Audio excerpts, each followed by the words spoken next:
Hello everyone, and welcome to the channel.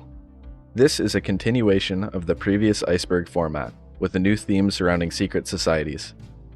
For background footage, I'll be using Battle for Bikini Bottom, and as is the usual, let me know what gameplay you would like to see instead, or any other themes you would like me to research.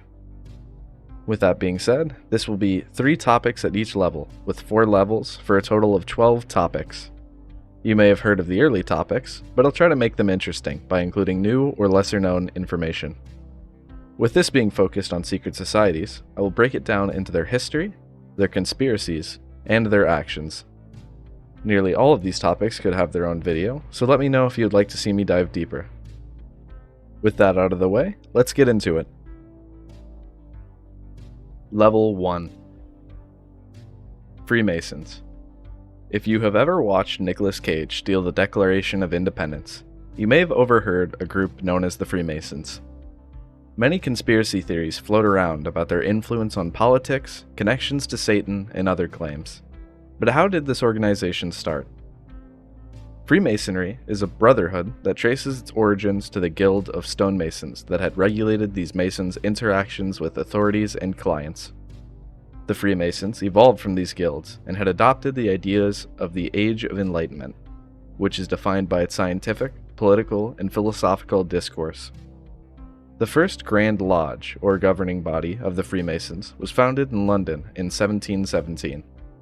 It had spread over time, and early US politics had numerous members, with 13 of the 39 signatures of the Constitution being Masons. Now, there are over 6 million Freemasons in over 100 countries. Even in the 18th century, there was whispers and accusations of the organization. The biggest instance in the US was in 1826, where a man named William Morgan, who said that he had infiltrated the group and had written an exposé to bring their practices to light.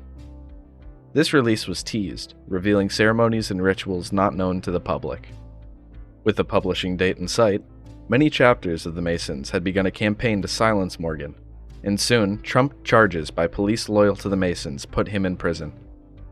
The print shop he had worked at was also damaged by a small fire during this time. During his arrest, he was bailed out by a group of Masons and was never seen again. This story was passed around so much that once prolific Freemasons were unable to expand, and was probably the scandal that led to them being in so many conspiracy theories. Another interesting read is what Pope Leo XIII had to say about the Freemasons in 1884.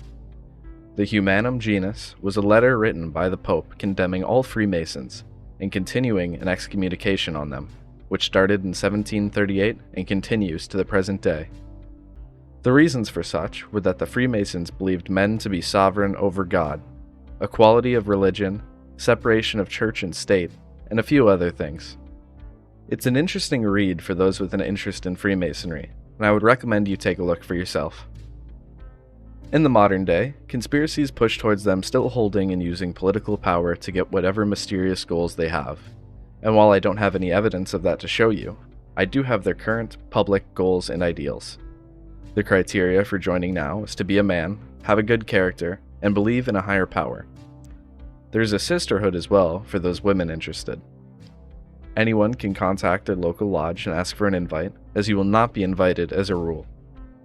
When inside, you are unable to talk about religion or politics while in the lodge, and ceremony and rituals are still being held. What is said within these lodges are secret, but of the public actions, charity is a big one, with $2 million being spent towards it every day. They also have a focus on uniting cultures and religions. If you'd like to learn more about them, feel free to join and leak the secrets to the rest of us so we can have some more info. Illuminati. The Illuminati are at the forefront of most conspiracy theories. From the dollar bill to the world government, many claims have been made against the Illuminati, but where did it all start? The Illuminati was founded on May 1st, 1776, in present-day Bavaria, by a man named Adam Weishaupt. They formed as an offshoot of the Freemasons, with Weishaupt saying Illuminated Freemasonry was the only pure Masonic order. They also held beliefs from the Enlightenment period, with the name itself being based off of Illuminism, or personal enlightenment not accessible to humankind in general.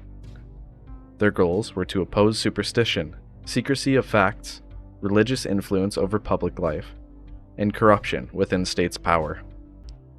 This caused them to be outlawed by the Bavarian government in 1785, while the Catholic Church was against them as well for the same reason as the Freemasons.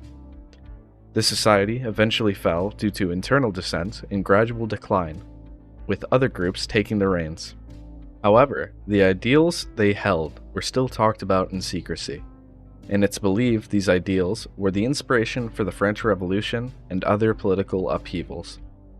I personally find it funny how many people consider this group to be the one pulling the shots, while it initially was intended to bring down power structures and had anarchistic tendencies.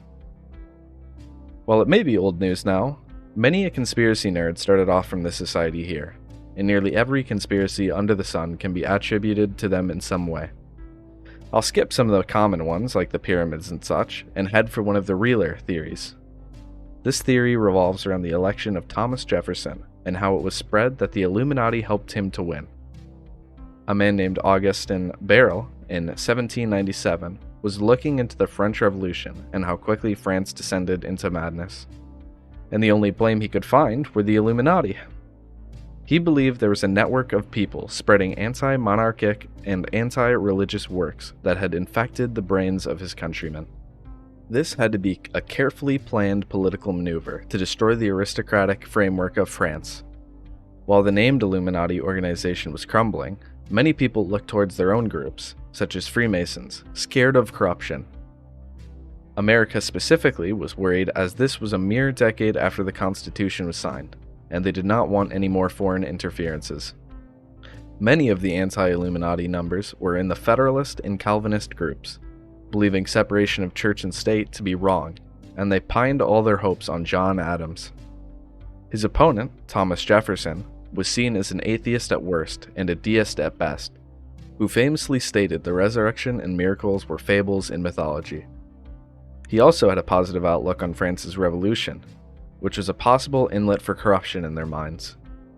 This fear-mongering would later turn on them, as a man named John Ogden would accuse members of the clergy of being secretly subverting the youth to form an anti-democratic social hierarchy.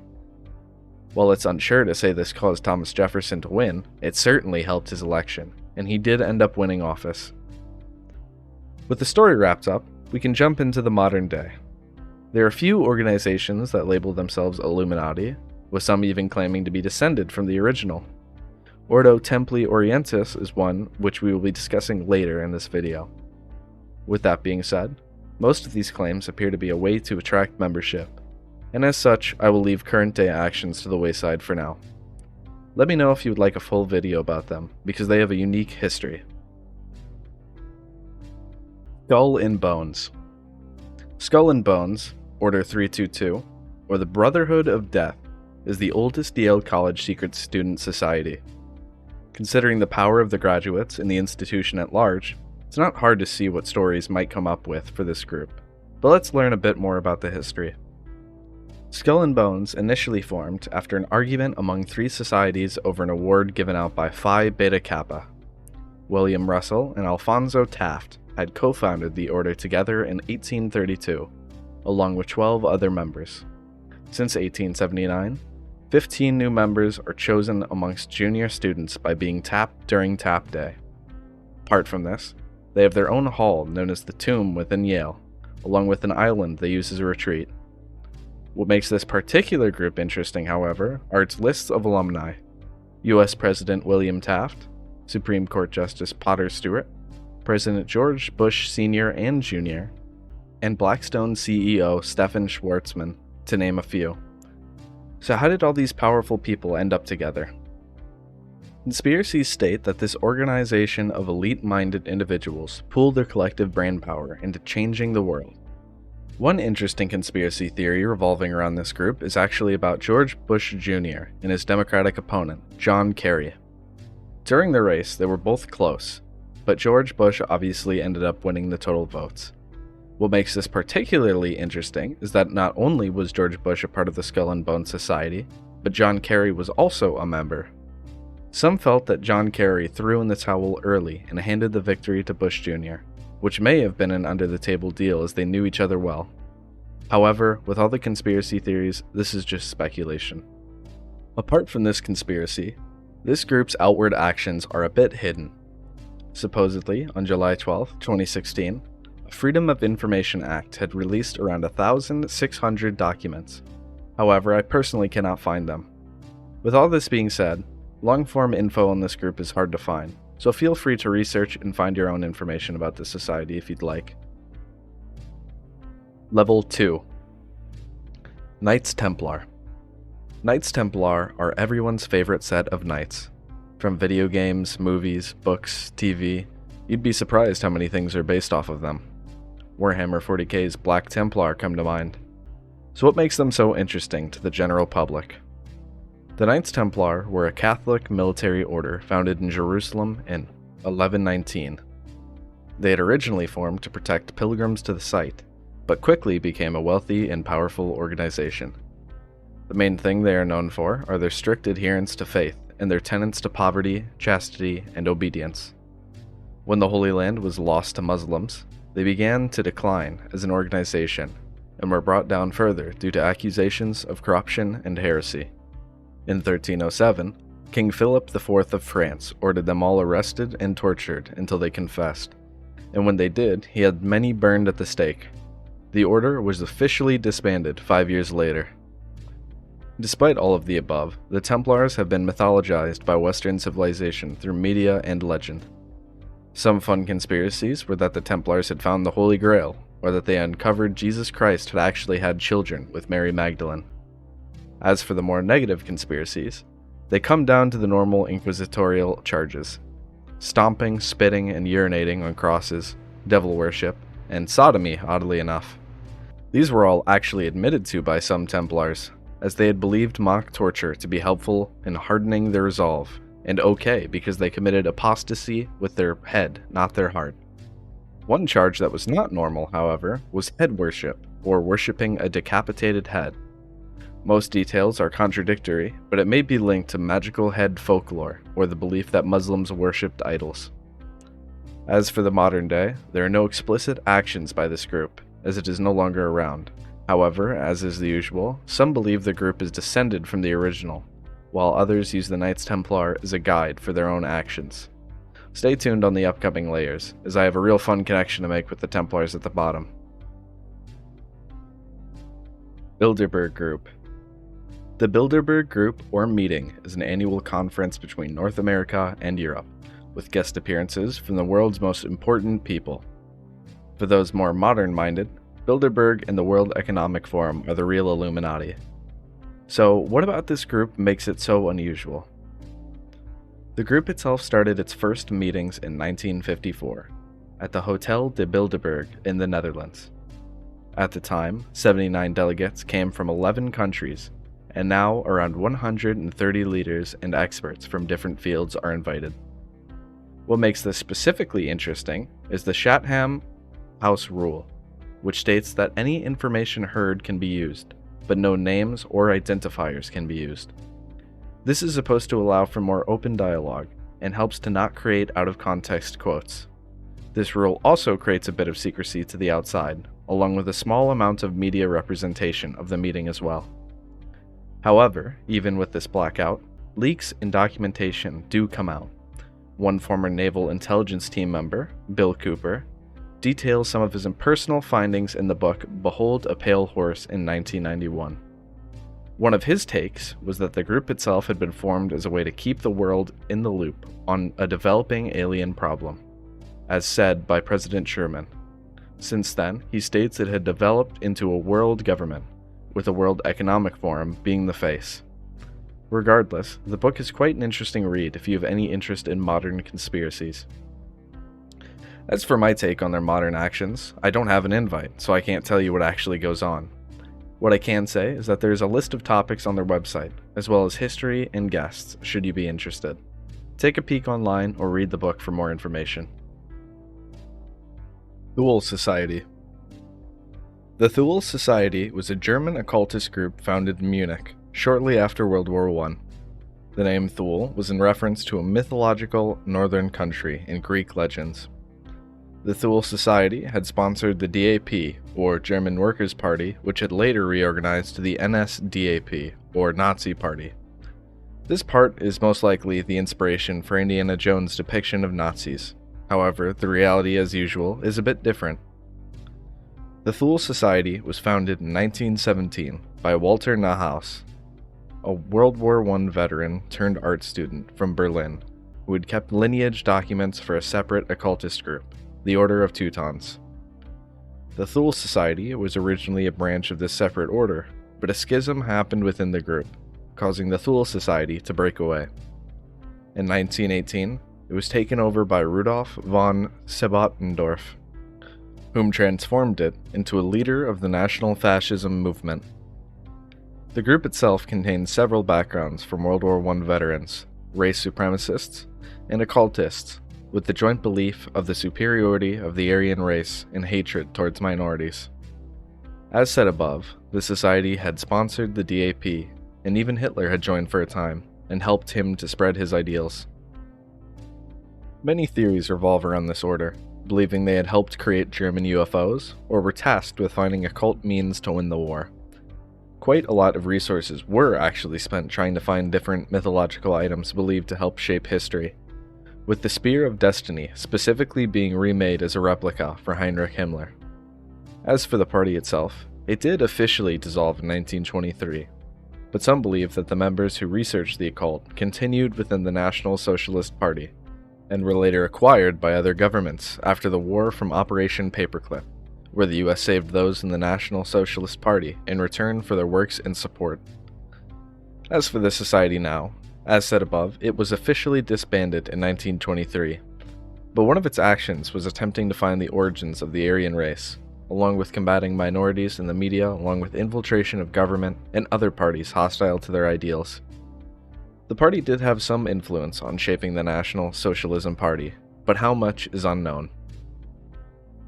Level 3. Golden Dawn. The Hermetic Order of the Golden Dawn was an esoteric order for initiates in London of 1888.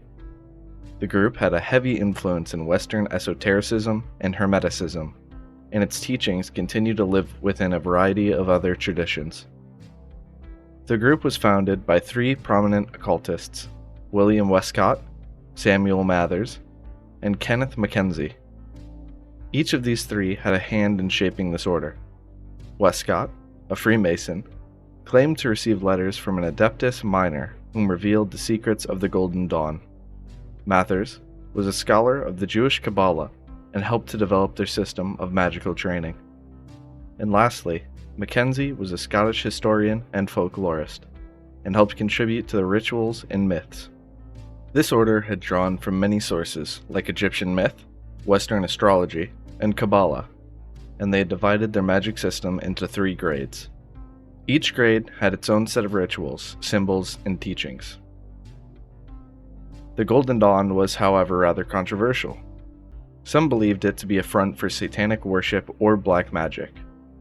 Others claimed its teachings led to schizophrenia. However, it also attracted many other members whom became large in their own right, including W.B. Yeats and Aleister Crowley. Aleister Crowley being an absolutely huge name in this circle, and I could make a series on him alone. The Golden Dawn did, however, help to create nearly every Western avenue of occultism, with its teachings being incorporated into Wicca, chaos magic, and Thelema, with Thelema being the reason this entry will be a bit short. As for the modern day, while no order from the original survived past the 70s, many groups follow its teachings, and it has influenced many different types of modern magical teachings. Rosicrucians. Rosicrucianism is a spiritual and cultural European movement in the 17th century after texts announced a secret esoteric order. These 2 manifestos anonymously appeared in Germany around 1614 and were soon translated and published. The first manuscript, known as the Fame of the Brotherhood of the Rosy Cross, shows the travels to the east of the alleged founder of the order. It states that Christian Rosicrucians went on to learn magical secrets and medical knowledge, and on return, founded an order in secret. This order had a strong focus on the occult, with ESP, clairvoyance, and hidden knowledge of death being key points.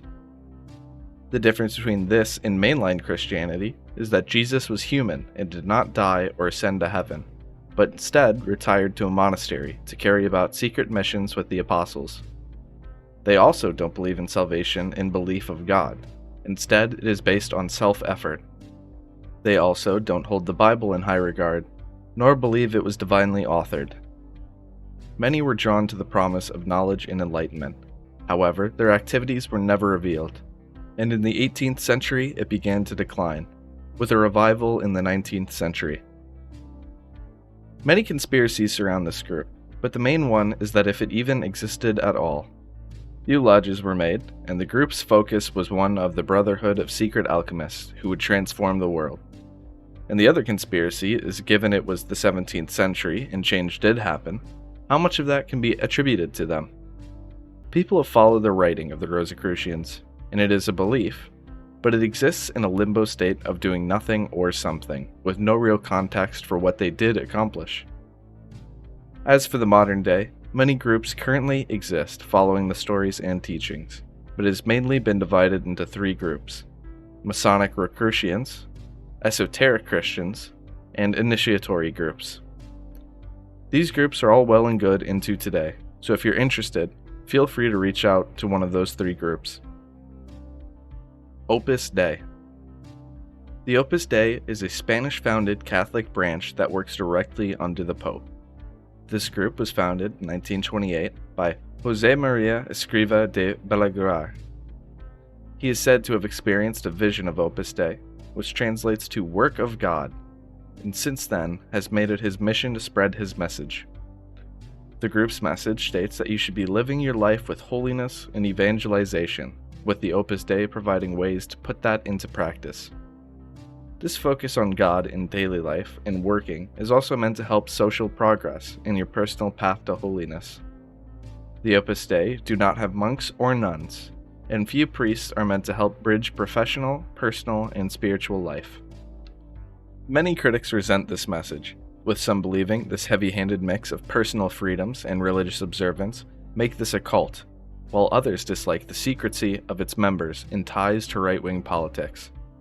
In 2005, it had its first sexual abuse case, and in 2022, it was decreed a reform of the Opus Dei was necessary to remove it from under the Pope. For conspiracies, Opus Dei is believed to heavily influence Spain's economy, especially since its members are so productive and are believed to hold more money than the average citizen. Regardless of whether you believe the accusations against them is up to you, however, this group has held on till the public day and continues to gain membership, with 95,000 members of mixed priests and laymen. Level 4. Thelema. And here comes Aleister Crowley barreling in. Thelema was founded by Crowley in 1904, claiming to have received the teachings of the group from a being known as Aiwass during a trip to Cairo, Egypt. It is said to be based off the Book of Law, a text that was dictated to Crowley from Aiwass, while the name Thelema means will in Greek. Through Crowley's cult of personality, it was quickly spread throughout the occult community, and it has had an enormous influence on the rise of modern paganism and New Age spirituality. Thelema was also taken up by other celebrities, namely Marilyn Manson and David Bowie. The book under which Thelema operates is the Liber al Vel Legis, which has 3 phrases that best describe the group, where the first statement is considered the law. Do what thou will shall be the whole of the law. Every man and every woman is a star, and love is the law, love under will. This is extremely similar to a sermon given by Augustine of Hippo, who said a similar phrase: love and what thou wilt do. In Thelema, there exists a true will, which is different from normal wants and desires. A true will is your calling, and do what you will refers not to hedonicism, but discovering your path. This attempt to find your calling is known as the Great Work. These ideas sort of get thrown out the window, however, due to Crowley's personal life. To say he did some incredibly weird things, even by modern times, is an understatement. He was a bit of a nonconformist, challenging everything anyone held dear, which got him in hot water, along with his drug use, experimentation, and sex parties, some of which may not have been consensual. His confessions and memoirs are rife with less than ideal behavior, and it made rallying behind this figure not particularly great. I'd love to go into Crowley deeper, as he is right beside H.P. Lovecraft for characters that have some weird history, so if that's something you'd like to hear, let me know. As for Thelema, there are people today still following, and while a bit more difficult to find, if you're interested, you can read about it or do some research for yourself and see how it affects you. Templi Orientis. The Ordo Templi Orientis, or OTO, was a secret society founded in Germany in 1895 with the goal of reuniting all men in the bonds of brotherhood and restoring knowledge and practice of the mysteries. Founded by Karl Kellner, a Freemason and Golden Dawn member, Theodor Russ, a German occultist and Rosicrucian, and Heinrich Klein, a businessman and member of a separate ordo. It was originally founded as a Masonic order. However, it broke away and evolved into a separate group, based on a variety of teachings designed to help achieve spiritual enlightenment. Aleister Crowley was admitted in 1910 as well, and took control of the British and Irish chapter, in which he rewrote and added to the temple. After Crowley's death, a man named Germer had attempted to keep it running, passing the European charter from person to person until his death in 1962, where he did not name a successor. From there, the group has had several leaders, but there was a gradual decline of membership. As for the conspiracies and actions, the group has the usual claims of being a cult, Satan worship, etc. Another issue is the legitimacy of the group, given there was no heir, causing a few schisms from within and without, and court cases even being filed. The actions of this group are interesting, with initiation ceremonies at each degree with oaths being said, and governing bodies to look over each chapter. Reading through the hierarchy, it's quite impressive how much actually exists. Again, if you find yourself interested, reading material is a little bit limited, but info exists on Gerald Gardner, a man whom helped the temple, along with their own website. OSMTH. This one's going to be a bit long-winded. The Sovereign Military Order of the Temple of Jerusalem, hereon known as OSMTH, is supposedly the continuation of the Templars. Originally made public in 1705 by Philip II, and officially refounded in 1804 by two French Freemasons. It has a headquarters in Geneva and has chapters in over 40 countries. They appear to make the claim of being a continuation by following the same spiritual path as the original order. The OSMTH is a non-profit humanitarian organization that promotes Christian values and charitable causes. Their main claim to fame being the continuation part, which is heavily criticized as a recruiting tool or possibly as a scam. There really is not much to say about the group apart from their interest in promoting unity and peace, them being registered and recognized by the United Nations, and their humanitarian efforts. Sorry for this topic being a bit brief, but there really isn't a lot to say apart from this, and a brief history of their efforts being recognized. They have their own website, so if you're interested, please feel free to visit.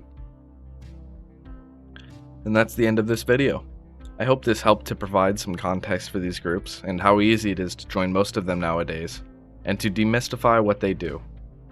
I didn't intend to make this a recruitment video or anything of the sort. However, writing outros for each of the individual topics was a little difficult for me.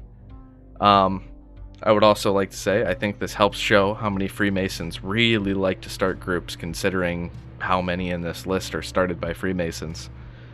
And with all that being said, I hope you enjoy. Feel free to comment, subscribe, and let me know down below what you would like to see changed in future videos, or other new topics. Have a nice one, and take care.